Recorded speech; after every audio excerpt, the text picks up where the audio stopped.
Jimmer's first baskets were shot in his backyard in Glens Falls, New York, a long ways from Provo. True Blues' Jeremy Jordan takes us back east, where it all began. The Jimmer Fredette story begins in Glens Falls, New York. It's a city of 14,000 people that Jimmer calls home. It's a small place. A lot of people think of New York and they think of New York City, but there's a lot of places other than New York City, and Glens Falls is one of them. And I just try to help to put it on the map a little bit. His brother TJ is 7 years older than he is, but the two were best friends growing up. Basketball was something that definitely brought us together even closer. Once he started being old enough to play and shoot and stuff like that, that's when I think our bond became even closer and closer, and we kind of shared a common goals. That bond was put to music in a song by TJ, who is a rapper. It's called Amazing, and it tells the journey of the two brothers.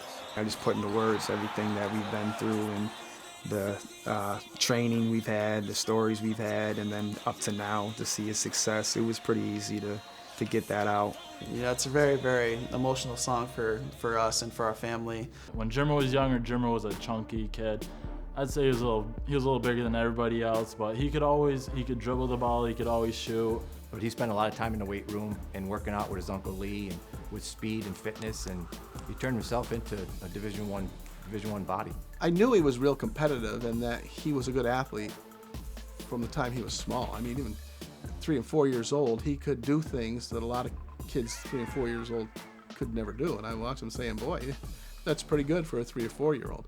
I was the water boy for my brother at every level that he ever played at. I was always just wanted to be involved with it. In between the half times, he'd be the only one out there shooting around.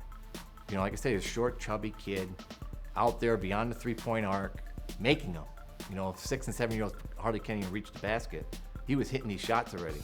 And my wife, when I come home, she goes, "Who's that chubby kid that always goes out on the court at halftime and makes those shots?" I said, "Yeah, it's Jimmer." It became to the point where people knew he was going to go out there and shoot, and it became like a halftime show. People looked for it and everything, so it was funny.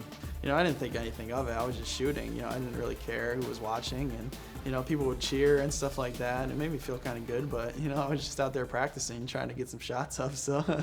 Besides his basketball exploits, Jimmer grew up playing baseball and was an all-state wide receiver before playing basketball exclusively as a senior in high school. An athlete's an athlete, and if he'd stayed in baseball, he was an unbelievable hitter. He had a very good glove, a very good first baseman, but he hit the ball. They measured one over 350 feet when he was 12. After just 2 scholarship offers, one to Siena in nearby Albany and BYU, Jimmer chose the Cougars, a school in Provo, Utah, 2,300 miles away from his house. I felt it was the best for me to go out to BYU and play out there, and it's been an amazing experience. Now the former water boy, with the help of an older brother, is the face of college basketball, and the story will always begin in Glens Falls.